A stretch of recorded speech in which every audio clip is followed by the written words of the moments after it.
Hello and welcome to the Nancy Drew channel. And in this episode, How Did Burke Kill JonBenet? I go over 4 theories. And in each section, I first provide some details about what happened, and then I give a scenario or a narration of what took place. And I let you decide what really happened based on the facts.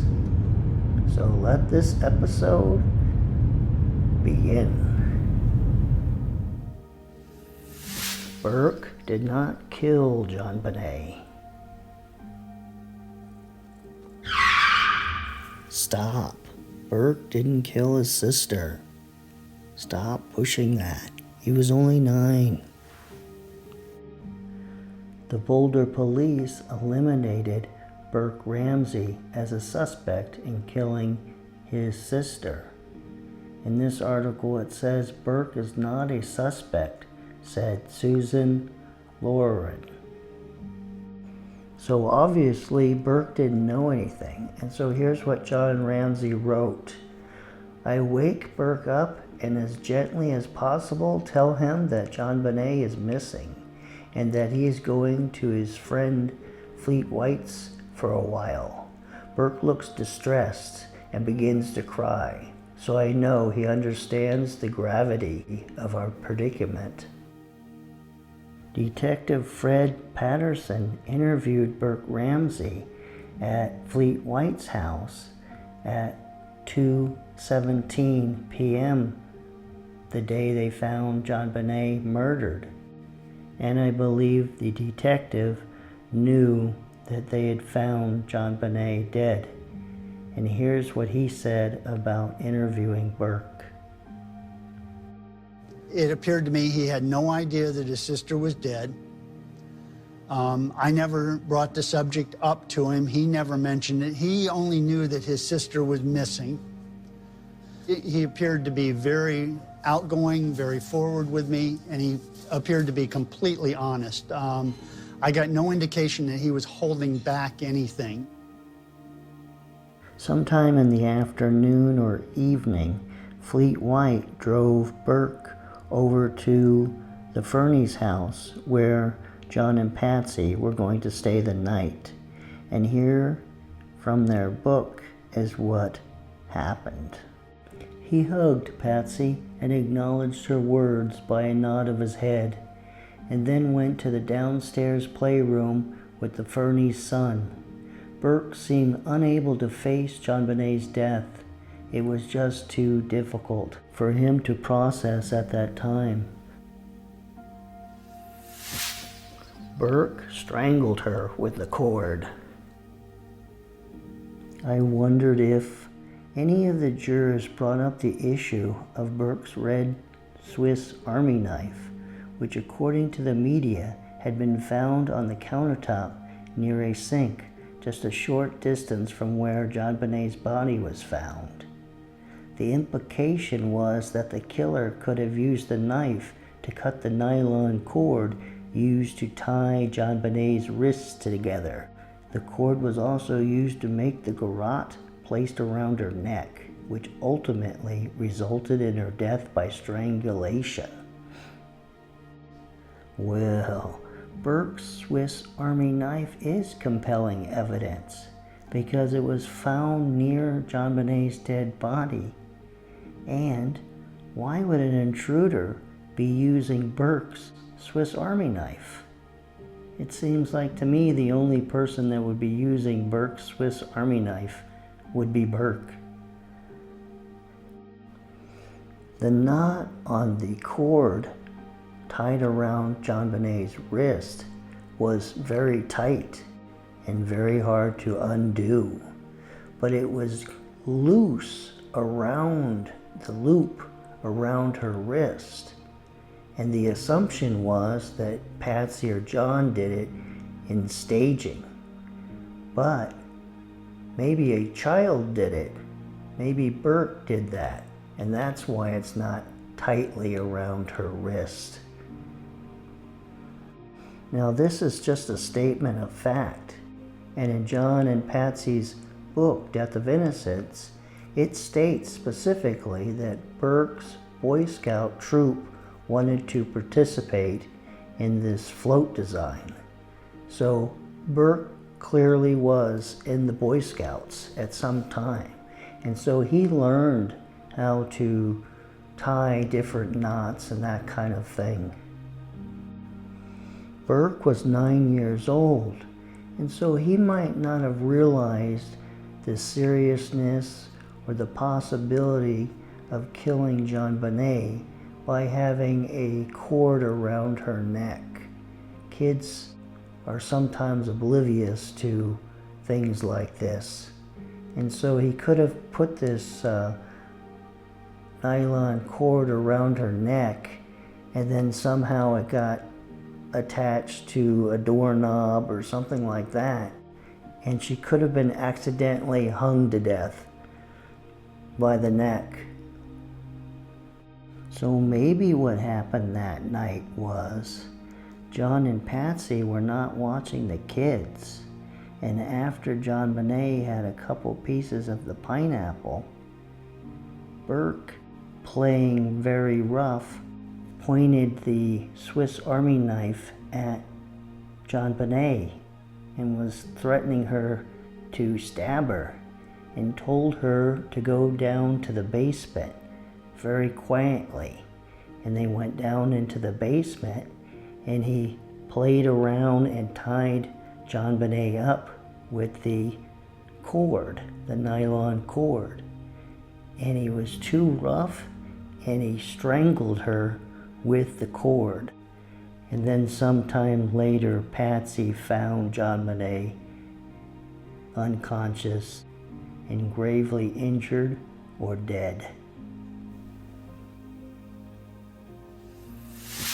Burke hit her with a flashlight. The magazine Star says JonBenet died from a combination of being viciously struck in the head with a heavy object, probably a flashlight, and of being strangled by a garrote-like rope. Judith Phillips, friend of Patsy and JonBenet's photographer. I think Burke had a bad temper. It's like he had a chip on his shoulder. He had hit JonBenet. Before the murder, I would have to say it was probably a year and a half. They were playing in the yard, and apparently he hit her with the golf club. Right here. Points to an area under the eye. Patsy says the kids were playing. Burke lost his temper and hit her with a golf club. So Patsy said at that time that Burke lost his temper and hit her with the golf club. So when did this incident happen? On October 5th, 1994, when JonBenet showed up at the doctor's office for a checkup, she had a scar on her left cheek. She had been hit accidentally by a golf club when the family was in Charlevoix. And so going by that date, Burke was age 7. Age 7. Now listen to Patsy during her police interview. He was taking a practice swing. He was just a little guy. He was 2 or 3 or 2.5. And it was our first summer there. How young they were there. That was 93, I believe. And he was out there with his little wiffle ball, golf balls, and she walked up behind, and he kind of clipped her right on the cheek, and she screamed bloody murder. Yeah, he wasn't used to looking around, and she walked right up behind him. So by my count, Patsy lied about 3 things. That Burke was younger than he was, that it was some kind of toy plastic golf club when it was a real golf club, because John Ramsey had it resized, and you can't resize a toy golf club. And that it was an accident because she told Judith Phillips that he did it intentionally and it wasn't an accident. And so she lied to the police. And the question is, why would she lie to the police? I took her to a plastic surgeon, and now this is exclusive to this channel. I promise no one else has said this, but something horrible happened to that plastic surgeon. He melted in front of his fireplace. Yeah, he was a plastic surgeon. The fire was hot and he melted. I also want to point out that John Ramsey in his police interview said that it was a pure accident and that he wasn't there when it happened. So how does he know for sure it was an accident? So basically John Ramsey is lying here to the police, and he lied here, and so maybe he's lying about what happened that night. And there are a few things that I want to point out here in the book. In their book, Death of Innocence, there is nothing about the golf incident. They don't bring it up. And they bring up just about everything. So they shied away from this incident. And then in this passage from their book, it says, when I took Burke to be interviewed about his knowledge of JonBenet's death on Christmas night, Burke was only 9, and both John and I were very concerned for his well-being.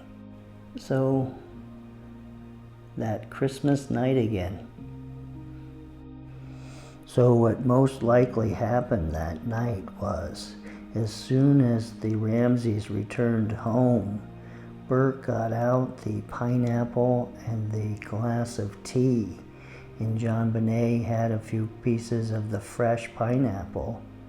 And then they were alone playing or doing something, and Burke got really angry at JonBenet, and he hit her on the top of the head with the flashlight. Or he could have hit her in the head with the baseball bat. And then when Patsy or John found JonBenet and realized there was nothing they could do for her, they worked together and wrote the ransom note. They staged the crime scene. They made it look like an intruder entered the house. John told the police that the doors were locked because he set it up as if the intruder came through the broken window that he had broken during the summer. And he assumed that the police would find that open window and the suitcase underneath it and believe that an intruder came in that night. John and Patsy caught in lies. Then there's the lie that Burke wasn't up that morning when they called 911 because his voice was heard in the background when she thought she hung up the phone. Officials recording proves of Ramsey's lies. Well, the police learned early on that the footprints in the wine cellar were from Burke Ramsey. It just didn't get out until years later that they knew that. But you can see in the footprints in the cellar that one of the things that Lou Smith noticed is you can see an imprint of a leaf and Burke's boot print on top of that leaf. So Lou knew that the prints were new. They weren't some old print from a long time ago. And I'm suggesting in this video that John and Patsy knew Burke had those high-tech boots with the little compass on the shoestrings. And during questioning, I'll read it for you. It says, "But we have been provided information from 2 sources that your son Burke, prior to the murder of your daughter, owned and wore high-tech boots that had a compass on them, which makes them distinctive. Do you remember Burke having boots that had a compass on the laces? It surely seems like that they would remember that. And so they were lying there. And if they're lying about that, they're lying because they know Burke killed JonBenet. And John and Patsy lied about JonBenet falling asleep in the car and being carried up to her bed and placed in her bed. That's not what happened. What happened was when they returned home, JonBenet ate fresh pineapple because the pathologist found fresh pineapple just below her stomach. And so that gives you a good clue when she died. She died sometime around 11 on Christmas night. And that's why on her grave tombstone it says Christmas, and that's why they've said Christmas, because that's the day that she died. Now I know this detail is speculation, but you can see from her bed and her pajama top from Christmas morning being up at the top of her bed, and the way the pillow is, and the sweater kind of hanging on the side, that JonBenet never went to bed that night.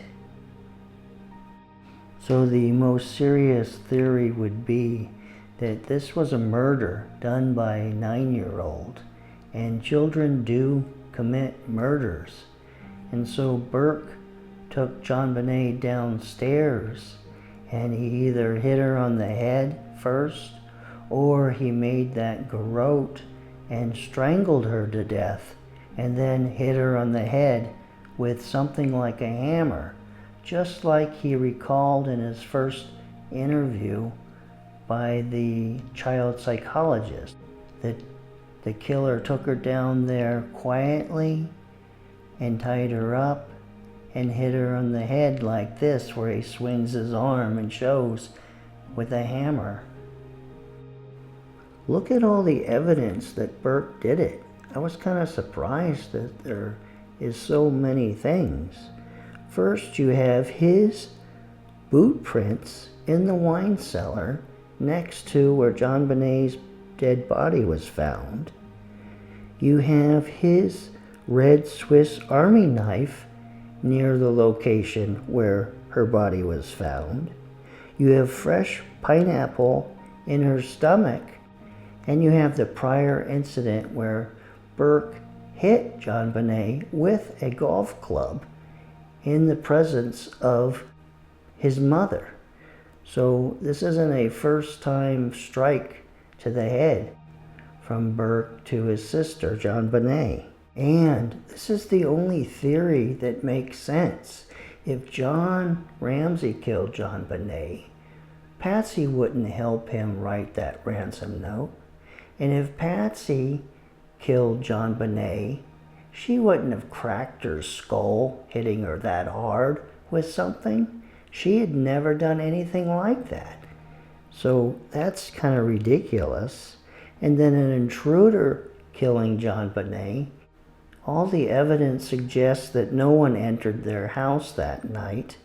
And why would an intruder come in and write a ransom note and then leave her body in the house and kill her?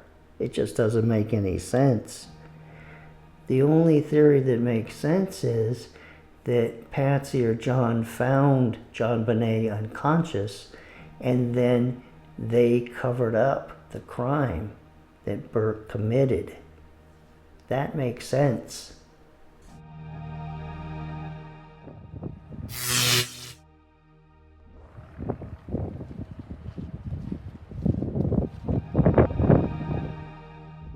Well, this ends this episode of Unsolved, and there sure are several details that point towards Burke being the murderer.